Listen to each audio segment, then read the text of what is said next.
Hi, my name's Lucy Edwards and I'm Living Painting's digital ambassador. I am a blind YouTuber. I talk about beauty on my channel YesterdaysWishes and all things blind. Living Paintings is a national charity that brings pictures to life for over 10,000 partially sighted and blind users. They have unique, tactile and audio books and they lend them out through their free postal library. Living Paintings asked me to go and interview Charlie Cox, Marvel's Daredevil star, FYI the blind superhero, whilst he was in the studio lending his voice to their new audiobook, Lights, Camera, Action.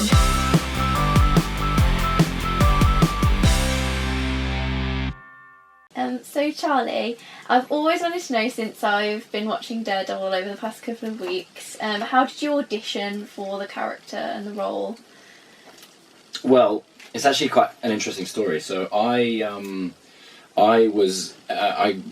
put myself on tape, which is something that you can do now as an actor. You can record yourself with your friends or family. Your mum has put me on tape, has filmed me, or helped me audition for things many times. Yeah. So I put myself on tape in New York, where I was at the time, and then I got a phone call saying that they were interested in me for the part, and I had a Skype session with the head of Marvel and. Wow. And a couple of the creatives at Marvel.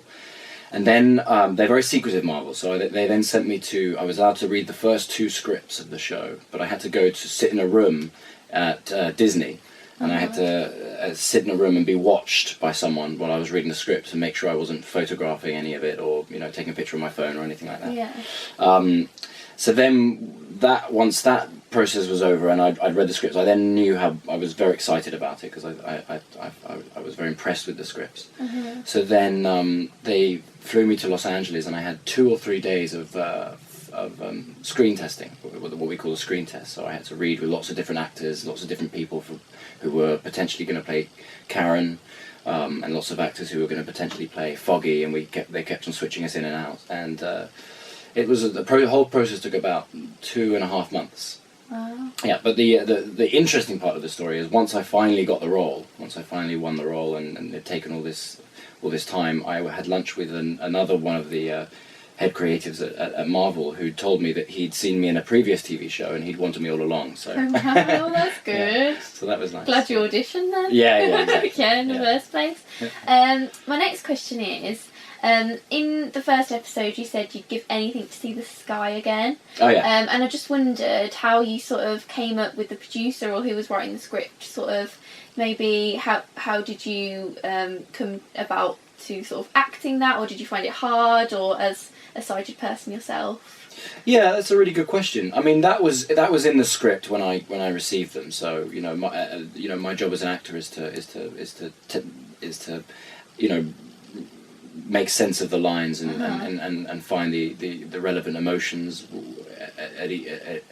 for each moment. During the filming, before we started filming and during the filming, I worked very closely with a blind consultant, a chap called Joe Strecce, who's been legally blind for 20 years. He began to lose his sight when I think he was 14, and he was legally blind by 19, and he's now 40. And so he helped me with many of the different aspects required for the role. He'd help me with my cane technique and reading Braille and household chores, making a cup of tea and moving around a space and all that kind of stuff. Wow, so did you do like blindfold? Yeah. Wow. We went out in the street and it must have been quite confusing for people to see someone with a cane and a blindfold, but but it was an incredibly extraordinary experience and very frightening at times as well. Yeah, I was going to say. Especially in New York with the traffic and it's very, very loud. And I had to rely on him heavily to get about. But in terms of that line that you asked about, it was one of the questions I asked him. Like if he had a similar experience or if he related to that idea or that emotion at all. And I guess it was just about, the only thing I could do is really imagine if I was in that situation, and obviously the last thing that Matt Murdock sees before he loses his sight is the sky. Yeah. And so there's that probably has a particular meaning to him. Yeah, definitely. Oh, fab. And also, in terms of your costume then, could you explain to me sort of how it looks, how it feels, and sort of like how you came to terms with it in terms of like the blindfold and everything, well, your hat that comes down on your face? So do you mean, is there a specific costume you mean? Just the Daredevil one. When you're in like full superhero mode at the very end, yeah, it's the final episode. So yeah, that's that's obviously a huge process. The designing and the making of that suit, and it's so the head creatives and illustrators at Marvel all kind of obviously sit down and they talk about it and they come up with some designs and what they want the suit to look like, and how are they going to make it feel like it's the iconic suit from all the comics, but also feel like it's upgraded for a television show. And then I had to during filming I had to fly to Los Angeles and have a body scan because the suit is made for my body. And a head scan as well. So oops, sorry, just banged the mic there.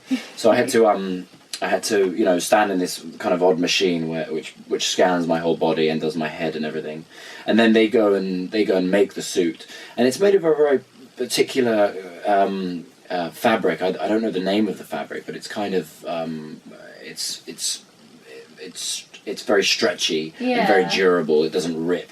A bit like Lycra. Yeah, I guess so. But but then it's also got the kind of the texture. There's if you remember in the show, there's one of the characters, Melvin Potter, who's helped make Wilson Fisk's suits, and he's used a particular fabric that is unbreakable. It's meant to be an unpierceable fabric to protect him with his suits. And of course the idea is that Matt Murdock gets a suit made, his superhero suit is made from the same fabric. So it has to have a similar texture to that. Okay. Yeah.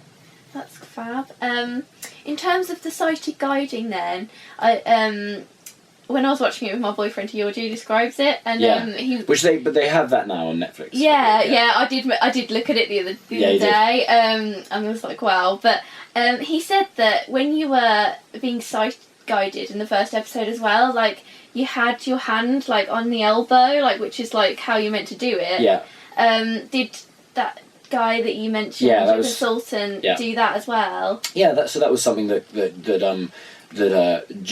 Joe helped, taught me, and one of the little details that I thought was important. There is another scene where we chose not to do that for creative reasons. There's a scene with Vanessa, when I first meet Vanessa, Wilson Fisk's girlfriend, and she naturally just takes me by the arm, and we decided on the day that for the reason of why Matt Murdock was there, he would probably just kind of go with it. He would let that happen. But there was lots of little things like that. Like there's one of the things I noticed with Joe is that when you first meet Joe, people don't know immediately. His eyes look very like everyone else's, so people don't walk into a room and immediately know that Joe is visually impaired. So often, if he's introduced to someone, if they offer their hand to shake his hand first, he won't be able to find it. And so there's a moment where both people have their hands held out to shake each other's hands, but then but the other person hasn't realised yet. And so there was a couple of moments where we tried to do a thing like that as well, so that it didn't look preempted. Oh, definitely. Yeah, that's fab. So, what advice would Matt Murdock give me? Because I'm going to law school in September. Oh, you really? Oh, amazing. Good for you. Hopefully. If I get my grades, I finished my exams yesterday. So, what sort of advice, would he give me? Oh, wow, God. That's a hard question. It's a hard question, but I think... you sort of trained for the role as well. Yeah. So. It's a hard question, but I guess, I think... one of the messages of the show, but certainly of the comics and of the character of Daredevil, of Matt Murdock, is that he doesn't let his disability get in the way of all the things he wants to achieve. It's one of the reasons I love Daredevil. Oh, definitely. His supposed weakness is actually his strength. You know? And nothing holds him back. And some of my favourite moments in the script are in the show are things. There's little moments where Foggy says something like the way he zips about. Something like I don't even think he is blind or something. I love all those moments. Yeah, same. And I listened to this. I listened to this amazing. There's a podcast in America called This American Life, and I listened to an episode the other day called Batman, and it was about a young man who was born blind, and he started just naturally when he was about 2 or 3. He started clicking, and his parents didn't know what it was about, but they let him continue, and he developed a form of echolocation. Oh, wow. And he's the podcast is actually really worth listening to because the environment he grew up in, the family he grew up, he never felt like he had a disability. And as a consequence, he kind of operates. It's staggering how well he operates. He rides bicycles. He goes on hikes on his own through mountaintops and stuff. He's climbed Everest. Yeah, it's pretty amazing. Sound? Yeah, through echolocation. Yeah. It's incredible how your other senses take over. Yeah. Definitely from my experience as well. And even Joe lost his sight when he was 19, so he doesn't have quite the same level as the gentleman in the podcast. But there was one day when we were walking down the street together, and I was ahead of Joe, and I had my blindfold on, and we both had our canes, and he suddenly called out and stopped me, and he said, "Hold on a sec, just 1 second." He goes, I think you're about to walk into a wall. And we were, as far as I knew, we were walking down a pavement, so I couldn't see how that was possible. And I took my blindfold off, and he was right. The street had taken like a U-turn, and I was walking straight into a wall. And he knew because the sound had changed. Wow. Yeah, that was extraordinary. Yeah. Yeah. And I guess my last question is, you yourself, what superpower is your most favourite? Yeah, so this is a question I get asked a lot, and I'm torn between two. One is kind of like the humanitarian one I should probably want, which is the power to heal myself and others. That would that's a pretty cool superpower. Yeah, that is. But then there's also flying, which would be so cool. Oh yeah, definitely. So I don't know which one I do. Yeah. Given the choice, it would be a tough call. But, there's a couple of. What about you? Oh, probably mind reading, because I think it would be weird to I don't know, if I could read my guide dog's mind, I think I'd be like, Olga, where are we? Yeah. And it would be very useful to my life. And useful as a lawyer as well. Yeah, definitely. Yeah. That's one of my favourite things about Matt Murdock, is this idea that he can always tell what makes him a great lawyer. Yeah. It's kind of cheating, but is that he can hear people's heartbeats. Yeah. So he knows when you're telling the truth. Yeah. That's pretty cool. Oh, definitely. Yeah. Oh, thank you ever so much for answering all my questions. You. Thanks so much. Thanks for watching the show. Yeah, definitely. Right. I really hope you enjoyed the interview, guys. Don't forget to share this video with everyone and anything, even your dog and your pets. And yeah, I really hope you enjoy it, and don't forget to check out Living Paintings website and tag them on Twitter, and me too. Make sure to subscribe to Living Paintings and Yesterday's Wishes, as we're going to be doing a lot more collaborations together, as I'm their digital ambassador. I can't wait to do more interviews for you guys, and yeah, share this video. See you very soon. Bye. So Lucy, you were just telling me that you didn't bring Olga. Yeah, no, I didn't, because she can't come on the tube because of her tail getting caught in the escalator. Oh, bless her. I know. Can I ask you, why did you name her Olga? I didn't name her. Oh, I just got her as Olga. Oh, really? Yeah, and she's got like a litter, and her other sisters and brothers are called Olive and Olga and Otto. Wow. Sorry, not Olga, Ollie, and stuff like that. Yeah. So yeah, it's just really cute. I thought, oh, I didn't know whether I was sure about the name first, but then when I sort of got into it and knew her personality, I thought it would fitted. So what's funny about I've met a few people who are visually impaired in the States, and the ones that have guide dogs, a lot of the ones that I've met who have guide dogs, they were trained in the UK.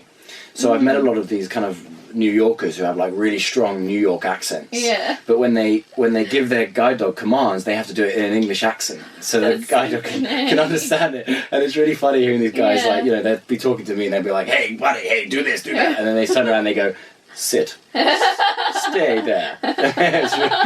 Forward. Yeah, they had to learn like 10 words in an English accent in order Yeah. to. Yeah, very Oh, funny. that's hilarious, just so the dog knows. Yeah, they're so responsive though, they're so clever. Yeah.